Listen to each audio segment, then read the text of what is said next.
কালকে যদি মুখ্যমন্ত্রী পা পিছলে বাথরুমে পড়ে যান, মনে আছে তো মুখ্যমন্ত্রীর বাড়ির ভিতরে কে যেন ধাক্কা মেরেছিল? আমরা জানি কে ধাক্কাটা মেরেছিল, বলবো না। আমি মুখ্যমন্ত্রীকে সাবধানে থাকতে বলবো। মমতাকে সাবধান বাণী বিজেপির এক নেতার। কি ভেবে মুখ্যমন্ত্রীকে তিনি সাবধানে থাকতে বললেন, এই নিয়ে কিন্তু প্রশ্ন দানা বাঁধছে। তাহলে কি সত্যি মুখ্যমন্ত্রীর কোনো বড় বিপদ হতে চলেছে? এই মন্তব্যকে ঘিরে কিন্তু প্রশ্ন এই মুহূর্তে দানা বাঁধছে।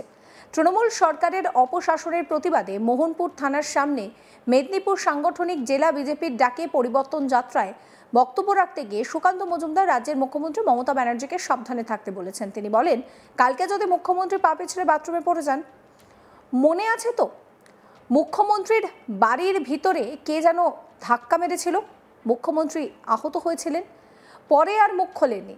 আমরা জানি কে ধাক্কাটা মেরেছিল, বলবো না। আমি মুখ্যমন্ত্রীকে সাবধানে থাকতে বলবো। কি বলছেন সুকান্ত মজুমদার, শোনাবো। কালকে যদি হঠাৎ করে বৃষ্টি হয়ে যায়, বলবে এসআর হচ্ছে তাই বৃষ্টি হচ্ছে। যা হচ্ছে 26,000-এর চাকরি চলে গেছে, কেন? এসআর হচ্ছে তাই হচ্ছে। কালকে মুখ্যমন্ত্রী যদি পা পিছলে বাথরুমে পড়ে যায়, মনে আছে তো মুখ্যমন্ত্রীর বাড়িতে কে যেন ধাক্কা মেরেছিল? মুখ্যমন্ত্রী আহত হয়েছিলেন, পরে আর মুখ খোলেনি কে ধাক্কাটা মেরেছিল। আমরা জানি কে মেরেছিল ধাক্কাটা, বলবো না। ওনার ভেতরে, ঘরের ভেতরের ব্যাপার। আমি মুখ্যমন্ত্রীকে সাবধানে থাকতে বলবো। দেখুন, আপনি আমার রাজনৈতিক বিরোধী হতে পারেন, কিন্তু আপনার ব্যক্তি হিসেবে আমাদের বিরোধিতা নেই, আপনার নীতির সাথে বিরোধিতা। আপনি যে এই তোষণের রাজনীতি করছেন, বাংলাদেশের নাগরিকদেরকে নিয়ে সেখানে বসানোর চেষ্টা করছে, তার সাথে বিরোধিতা। কারণ এটা ভারতবর্ষের বিরোধী কাজ। আপনি দেশদ্রোহিতার কাজ করছে, আর দেশদ্রোহিতার কাজ হিন্দু হোক, মুসলমান হোক, যেই হোক, ভারতীয় জনতা পার্টি তার বিরোধিতা করবে। যে দেশদ্রোহিতার কাজ করবে তার বিরোধিতা করার কাজ ভারতীয় জনতা পার্টি। এবং আমাদের যতদিন জীবন থাকবে আমরা সেই নীতিতে আর থাকবো। আমরা এই জায়গায় কম্প্রোমাইজ করতে পারবো না, কারণ ভারতীয় জনতা পার্টি সেই রাজনৈতিক দল যারা নীতিতে বলে কান্ট্রি ফার্স্ট, পার্টি সেকেন্ড, অর্থাৎ দেশ প্রথমে, পার্টি দ্বিতীয় স্থানে, সেলফ লাস্ট, সবার শেষে নিজের কথা। এটা ভারতীয় জনতা পার্টি করে। তাই যারা সুবর্ণ নেতা রেখা হোক বা অন্যান্য নদীর যারা বালি চুরি করছেন, তাদের বলে দিই, বিজেপির সরকার আসবে, প্রত্যেকটা বালি আপনার গলার ভিতর থেকে বের করার দায়িত্ব ভারতীয় জনতা পার্টির সরকারের হবে। সুকান্ত মজুমদার বাংলাদেশিদের হুঁশিয়ারি দিয়ে বলেন যে যারা ভারতের নাগরিক, সে হিন্দু হোক বা মুসলিম, ভোটার তালিকায় নাম থাকবে। মুসলিমরা যদিও আমাদেরকে ভোট দেয় না, কিন্তু তাও লিস্টে নাম থাকবে, এই দায়িত্ব নেবে বিজেপি। কিন্তু যদি কেউ এসে বলে যে বাংলাদেশ থেকে এসেছি, তুমি যদি হিন্দু হও, তোমার জন্য নরেন্দ্র মোদীর সরকার সিএএ করেছে, তার মাধ্যমে তোমাকে নাগরিকত্ব দেওয়া হবে, তোমার নাম ভোটার লিস্টে উঠবে। কি বলছেন তিনি, শোনাবো। আপনি একদিন সময় করে আমাদের পার্টির নেতার সাথে বসিরহাটের গ্রামগুলোতে যাবেন। বাংলাদেশি লোক ঢুকে সেখানে কিভাবে জনবিন্যাস পরিবর্তন হয়ে গেছে। বাংলাদেশ থেকে যারা সে দেশের সংখ্যাগুরু অর্থাৎ মুসলিমরা, তারা ঢুকে গেছে, যারা ভারতবর্ষের নাগরিক নয়। এসআর নিয়ে ভয় দেখাচ্ছে মুখ্যমন্ত্রী, কিন্তু আমি এই মঞ্চ থেকে স্পষ্ট বলছি, জাতি, বর্ণ, ধর্ম যাই হোক, হিন্দু হোক, মুসলমান হোক, যাই হোক, যারা ভারতবর্ষের নাগরিক, তাদের নাম ভোটার লিস্টে থাকবে, কেউ বাদ দিতে পারবে না। সেই ব্যবস্থা ভারতীয় জনতা পার্টি দিচ্ছে। যারা ভারতবর্ষের নাগরিক, সে হিন্দু হোক, মুসলিম হতে পারে, সে হয়তো আমাদেরকে ভোট দেয় না, কিন্তু তারও ভোটার লিস্টে নাম থাকবে, সেই দায়িত্ব ভারতীয় জনতা পার্টি নেবে। ভারতীয় জনতা পার্টি সেই নীতিতে বিশ্বাস করে। কিন্তু কেউ যদি বলে যে বাংলাদেশ থেকে আমি এসছি, ওপার থেকে, তুমি যদি হিন্দু হও, তোমার জন্য নরেন্দ্র মোদীর সরকার সিএএ আইন পাশ করেছে, তার মাধ্যমে তোমাকে নাগরিকত্ব দেয়া হবে এবং তুমি ভারতবর্ষের ভোটার লিস্টে তোমার নাম উঠবে। আর তুমি বাংলাদেশ থেকে যদি সেখানে দেশের সংখ্যাগুরু হও, মুসলমান হয়ে এপারে আসো, বলে একটু বেশি রোজগার করতে এসছি, বাবা হাত জোর করছি, ফিরে যাও। হয় ফিরে যাবে, না হয় আমরা তুলে ফেলে দেওয়ার ব্যবস্থা করব। সেই ব্যবস্থা ভারতীয় জনতা পার্টির সরকার করবে। কালকে আমার গৃহমন্ত্রী অমিত শাহজি পরিষ্কার বলে দিয়েছেন, স্পষ্ট কণ্ঠে বলে দিয়েছেন, প্রত্যেকটি বাংলাদেশি নাগরিক যারা পশ্চিমবঙ্গে ঢুকেছেন, যারা মুসলিম, তাদেরকে ফেরত যেতে হবে।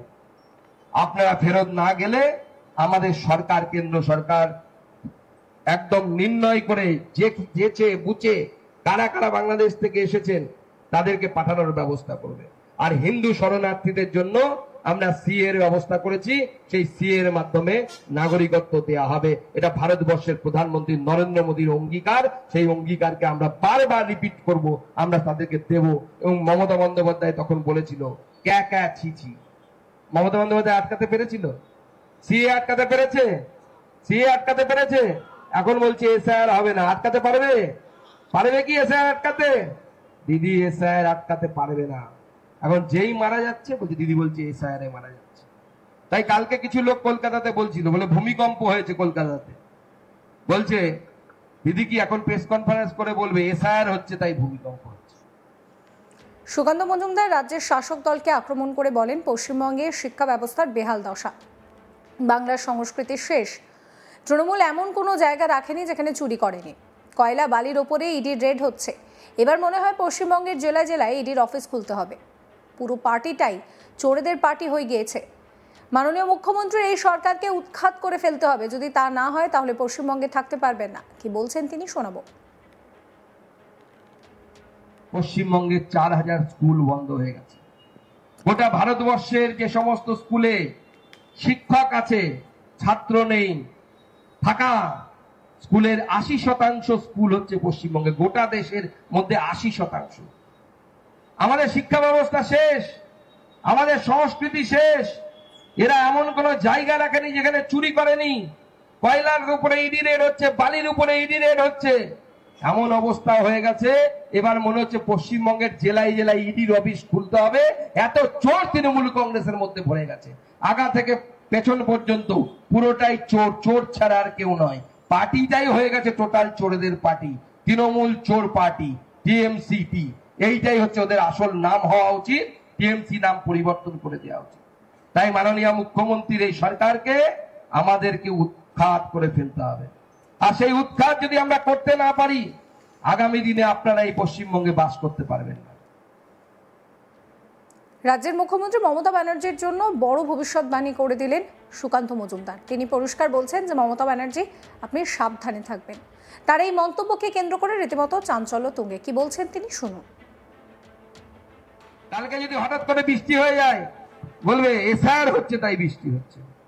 যা হচ্ছে 26,000-এর চাকরি চলে গেছে, কেন? এসআইআর হচ্ছে তাই হচ্ছে।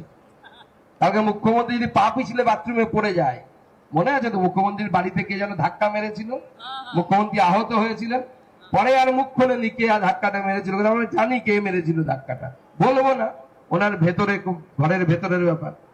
আমি মুখ্যমন্ত্রীকে সাবধানে থাকতে বলবো। দেখুন, আপনি আমার রাজনৈতিক বিরোধী হতে পারেন, কিন্তু আপনার ব্যক্তি হিসেবে আমাদের বিরোধিতা নেই, আপনার নীতির সাথে বিরোধিতা।